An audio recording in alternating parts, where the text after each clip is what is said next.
అందరికీ శ్రావణ శుక్రవారం శుభాకాంక్షలు. ఇవాళ నేను చేస్తున్న రెసిపీ పరవాణం. ఎలా చేయాలో చూద్దాం. ఒక 1/2 లీటర్ మిల్క్ వేసుకుంటున్నాను.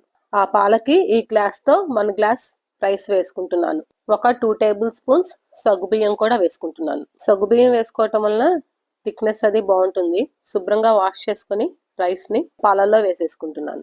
ఇలా కుక్ చేసుకుంటే పరవాణం చాలా బాగుంటుంది టేస్ట్. సగ్గుబియ్యం వేసుకుంటే ఇలా ఉంటుంది పరవాణం.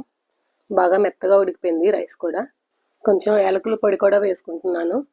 నేను కొంచెం షుగర్లో వేసుకొని గ్రైండ్ చేసుకున్నాను యాలకుల పొడిని. ఇప్పుడు పరవాణం గిన్నెని పక్కన పెట్టుకొని 2 టేబుల్ స్పూన్స్ నెయ్యి వేసుకొని జీడిపప్పు బాదం వేసుకొని డ్రై ఫ్రూట్స్ అన్నిటిని ఒక బౌల్లోకి తీసుకొని ఈ నెయ్యి నేను పరవాణంలో వేసేసుకుంటాను. ఇప్పుడు నేను బెల్లం పొడి యాడ్ చేసుకుంటున్నాను.